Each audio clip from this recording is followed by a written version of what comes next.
So earlier this week, again through the PlayStation blog, Sony have announced PSVR2 controllers and shown off images of what those controllers look like. So yeah, they're continuing this strange drip feeding of information about PSVR2. I think partly because they need to work with developers, and a lot of this stuff would have leaked anyway, so maybe they just want to get in front of it. But the one thing that I did find strange is like these controllers look actually production ready. Like it looks like, they're very clear it's not the final designs, but they look all but final designs of what the controllers are going to look like. So they're orb-shaped. If you've ever looked at what the Oculus Quest 2 controllers look like, it looks a bit like that with orbs around the actual controllers. Look, to me, they actually looked like a copy of the Quest controllers to the extent that I wonder what patents they're using, copying, breaching. I have no idea. But they're a lot more... so with the Oculus, you've got the ring that kind of goes around the front where the sensors are as well, whereas this thing kind of goes around your hand bit as well. Yeah. It's definitely more orb-shaped as opposed to just a circle around. Yeah, and I think like two parts of it, the orbs themselves are used to detect where your fingers are placed. So it allows you to make gestures with your fingers, similar to the Oculus Quest and the Valve Index. So then you can actually manipulate all of your fingers and it will manipulate them in the game as well as having buttons. So they have trigger buttons, grip buttons, and then they basically have the sacred symbols of the PlayStation controller, two on one side of the controller and then two on the other. So there's two controllers. So it's split across both. I think it looks really cool. Like they look very, very slick. Like they probably look like the best controllers I've seen from VR controllers. And it's interesting, given that they are sending these out to developers, you do get the sense that this could be like a, holiday Christmas period next year when they release PSVR 2. These things look really, really cool. Like, They look neat, yeah. They're just, you look at him, you're like, man, I just want to try that. Yeah. That's To the the thing future. when I see it, I'd be really keen to see what the actual headset itself. Obviously, it's more about the functionality than look, because when you're wearing a headset, you can't see it. But still, I'm just keen to see what the headset looks like. I love the way the PSVR looks. I mean, I could actually just reach right here while we're talking. You guys keep going. I'll give me 2 seconds. Plus, we are a podcast, so. But what I thought, just on the design, Swinny, the thing that I thought was strange, because just describing it, if people don't look at it online, they're all black matte. Like everything about it is all black matte. And it actually looks more like this was built for the PS4. Like the way that the PSVR 2 controllers look, they look like they're designed for the PS4's design language. And then Mike's just showing the PSVR, which was released on the PS4. The PSVR looks like it was designed for the PS5. For the PS5, yeah, exactly. It's really weird because it's got the very sharp white and black aesthetic. It was a really cool looking VR headset, to be honest. I love the look of it.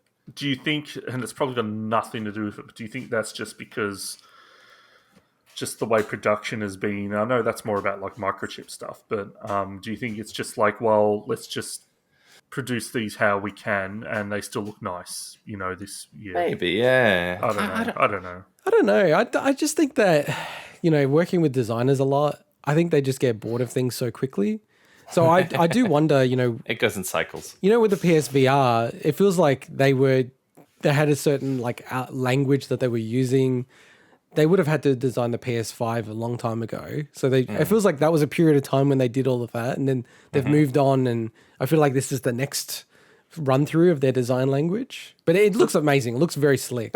So does that mean we're going to get like a super slick Astrobot next time rather than the because to me Astrobot and the PSVR kind of like the design wise they feel very similar usage of colors and stuff, but I'm just expecting this like dark shadow Astrobot or something. So it's going to be like Zack Snyder's Superman in the new cut. Black Superman. Astrobot Snyder Honestly, cut. it just goes in cycles. I don't think it's not so much just designers as well. I think it's also consumers that go in cycles. I remember when the Xbox 360 came out and was white, and there was a contrast to the black PlayStations. Everyone went, "Oh my god, this looks so cool! It's amazing!"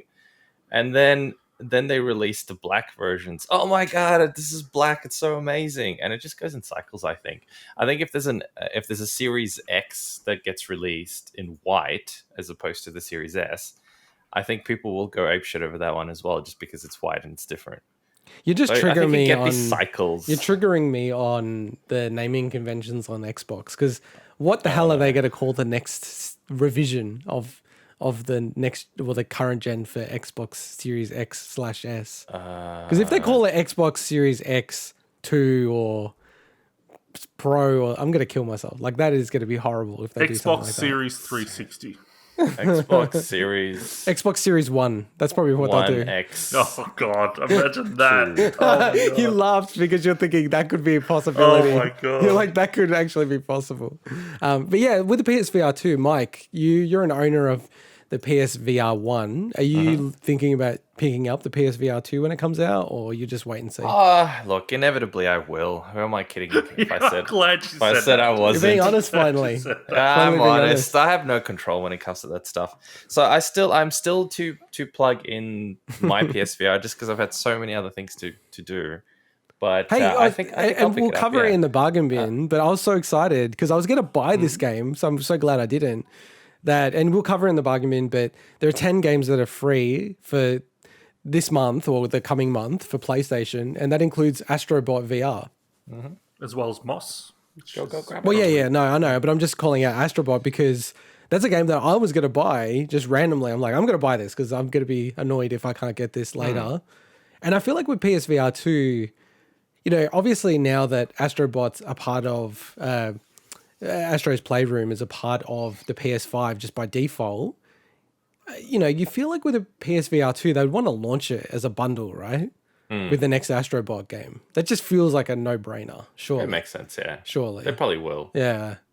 Just a couple of quick things before we move on, though. The haptic feedback sounds really cool. I'd be interested to see how that plays out. Because I know one thing is people were complaining in games like Call of Duty that it was tiring to use the haptic feedback. Oh, you're talking about the adaptive triggers. I'm talking about the yeah, most people triggers, just turn it off. What I've heard.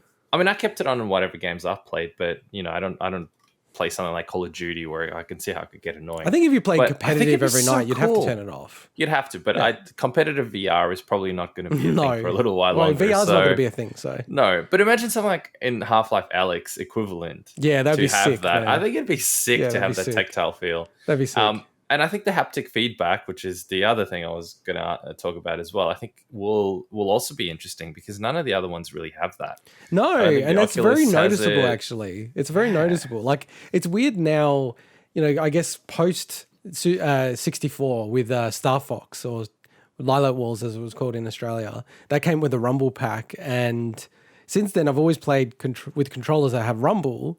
And it is actually weird when you play a game with no rumble. Like, you do notice it. Yeah. So when I was playing the Quest, it is something that it's super immersive. You can't argue. It's super immersive. Most immersive I've ever been in a game playing Half-Life Alyx. But with the haptic feedback, yeah, it's pretty sick. I have to say, actually, and I think I had said this before, and probably last thing before we wrap up to the next story, is that if they bundle Half-Life Alyx with the PSVR 2, that is going to be an absolute banger of the century. Like, that is like, you have to get it. That's how you sell a technology. Yeah, that would be unbelievable. Like, I know that Mike's on the same page as me, but people have to play that game. They just have to claw and figure out a way to borrow, beg, steal, whatever, and play that game. It's so cool. Go check out a special feature a few episodes ago as well. Yeah. All right, let's move on to the next story.